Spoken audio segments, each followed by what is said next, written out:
Welcome to Dinger Diary. My name is JP, your host for this absolutely fantastic episode number 3. Today I'm going to spout off some facts and some figures about bat choices and bat speed and a bunch of other related opinions about the bat your kid is using. And what you think is best might not always be best.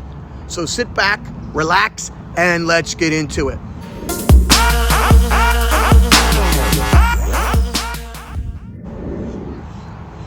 I was at a batting cage before a game with my son, and another team happened to be there also. And I was eavesdropping on a conversation of what I thought was two dads having a discussion on which bat was best for little Johnny. Both men had a different opinion. A 28-inch, a 27-inch, a drop 10, a minus 12. It actually got heated enough that I thought I was going to have to break up my first fight in 25 years. I found out later this was a father and a father-in-law. I would not want to be at that Thanksgiving dinner. The one discussion I seem to hear weekly is about the right bat size and weight for your kid. There are so many different opinions on the topic that I decided I needed to make this one of my first topics here on Dinger Diary. So that's what we're going to discuss today. Let me first give you a quick education for those that have no clue and probably don't even care about bat weights and bat sizes. You might have heard your spouse in the garage talking to your son about a minus 10 or a minus 8 bat.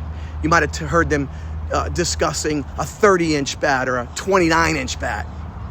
You may have heard them discuss a drop 10, which, by the way, is the same thing as a minus 10. Are you keeping up? All right, good. Hang in. I'm getting there.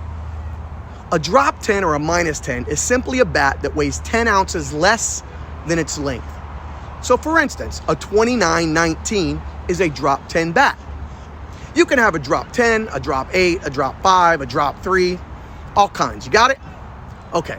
So now I'm glad that's out of the way. I want you to turn on your TV tonight and watch any Major League Baseball game. Make sure you have a notepad and something to write with because there's going to be a test. I want you to count how many times in that game the announcers talk about exit velocity and or bat speed. Exit velocity is the speed at which the ball leaves the bat upon impact. If you want to be drafted someday and you don't throw 90 plus miles an hour, then you better have a high exit velocity. Many top players in high school today have a 90 plus mile an hour exit velocity. Many MLB players have over 100 mile an hour exit velocity. For every mile an hour of increased bat speed, the ball will go about 6 feet further, give or take. The faster the ball comes off the bat, the farther the ball will travel. The more home runs, the more chances for extra base hits, puts more fans in the stands, more money in the pockets of the MLB. Exit velocity is one of many tools that scouts use to determine the potential success of a player. It is arguably the most important hitting stat in the game today. You can find numerous articles and videos online about how to measure bat speed and exit velocity, so that's not on the agenda for today. But since bat speed creates high exit velocities, parents always want to know, how do you increase bat speed and exit velocity?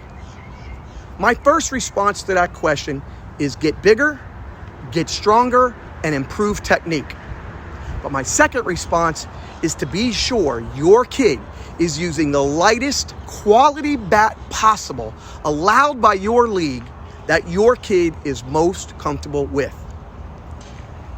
If you're looking for your son to hit the ball harder, in effect, getting more base hits, more extra base hits, the lightest bat that he can swing the fastest is scientifically proven to be the bat for him or her. And who's going to argue science? You hear a lot of parents or coaches say, a heavier bat will hit the ball farther than a lighter bat. Nothing could be further from the truth. Popular Mechanics did an extensive study on this. Scientists. You can find the link below in my description down here. You can read it later. But in essence, what scientists proved in the study was that lighter bats resulted in faster bat speeds for almost every single player tested. Duh. Unless you can swing a heavier bat at the same speed as the lighter bat, the ball will not be hit further or harder with the heavier bat. Bat speed is the source of high exit velocities, and those increased speeds are a direct result of swinging a lighter bat. It is simple physics. But let me be clear, if you want to increase strength in your player, then a heavier bat in practice is probably a good idea. Nothing wrong with that. Now, if you have a big kid who can swing a 25-ounce bat as fast as he can swing a 20-ounce bat, then by all means, he should be swinging the heavier bat. But the percentage of players that can swing a significantly heavier bat at the same rate of speed as a lighter bat is less than 5%. Probably not your kid. It's simple. All things being equal, the bat, the weather, the ball, the faster you can swing the bat from point A to point B, the faster the ball will exit the bat. The faster the ball exits the bat, the harder and farther the ball will travel, resulting in more extra base hits, higher on base percentage, and even more home runs for some. If you hear anything to the contrary, just remember that these are opinions coming from people who probably have just regurgitated what they've heard from other parents or coaches over the years. They just don't know any better. Forgive them. Now, let's talk about bat technology for a minute. For safety reasons, baseball bat manufacturers, leagues, and associations have made the right decision. They made the right decision to limit how fast your kid can swing a bat. They have chosen to build their bats with materials at weights that will not allow your player to hit the ball as hard or swing as fast as they potentially could. The bat manufacturers all right now today have the technology to make bats lighter and more powerful. They know this technology would allow exponentially higher bat speeds, higher exit velocities, which would result in higher sales and therefore increased revenues. But they also know they cannot implement this technology because they cannot assume that liability. Remember, the closest player is only 60 feet away. A ball hit at a particular speed could kill a kid. They just cannot assume the liability. So do you know the story of the BB Core bat now required in high schools and colleges?